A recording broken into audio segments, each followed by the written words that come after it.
Hi, everyone. On WPRI.com, I'm joined by my Target 12 colleague, Eli Sherman. I'm Ted Nesi.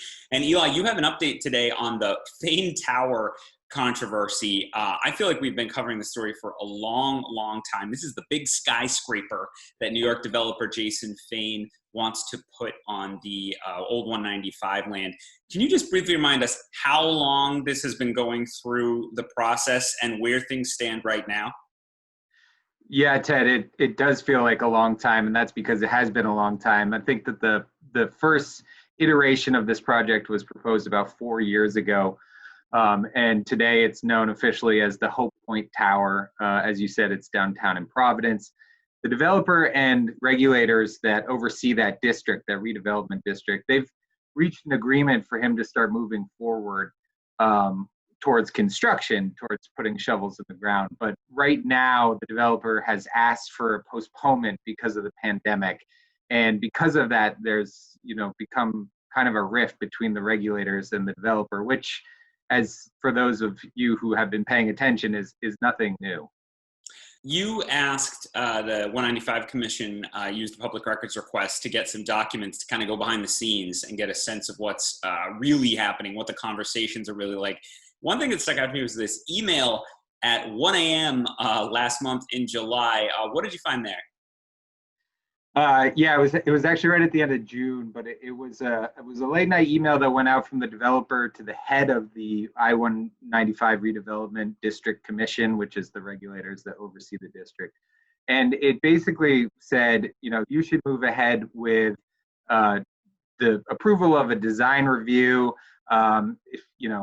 I hear from my sources at the General Assembly that you shouldn't be delaying this. That approval happened last September. So it was a little bit jarring to see that in the document dump that I got through the public records request, which always tends to happen when you get a big dump of documents like that. But the commission chairman, responded saying, "Hey, we already did this. I'm not sure what you're talking about." He didn't say that second part, but that was what was inferred. So I reached out to the developer, and they said it was a computer glitch that sent out draft emails from Fane to various people, their explanation for why it went out. But he didn't follow up with any clarification, which wasn't in the documents.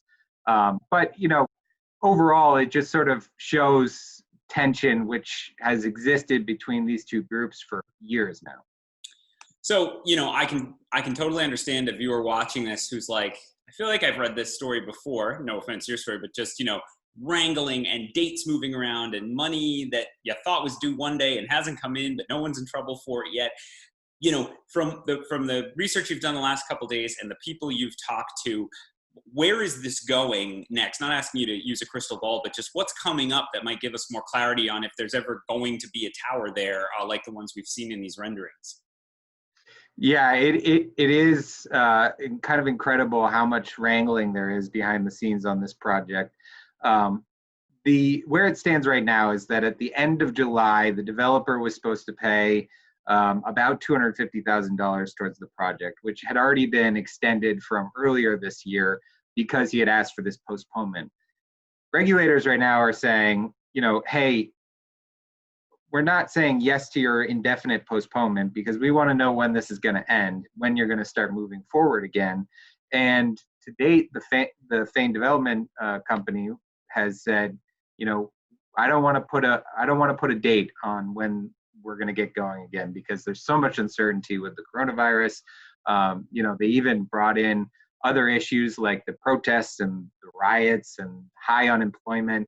I mean, they're really pointing to all these factors that are making it so that they shouldn't have to meet developmental deadlines. Right now, it's in a kind of a state of limbo. That's how it was described by the chairman of the commission, because there isn't any clarity between the two groups. There is no agreement as to when this postponement might end. The developer is looking for the beginning of next year, maybe February 1st. But he's also trying to hinge it on a legal challenge that's in the courts over a zoning variance that a group of opposition says, this wasn't legal to begin with.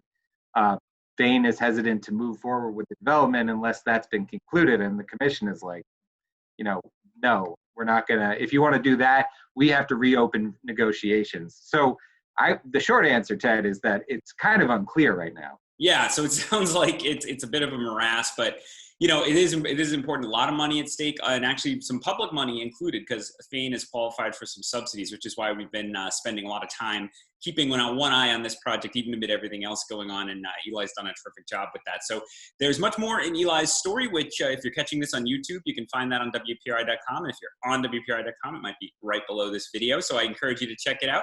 For Eli Sherman, I'm Ted Nesi. See you next time on WPRI.com.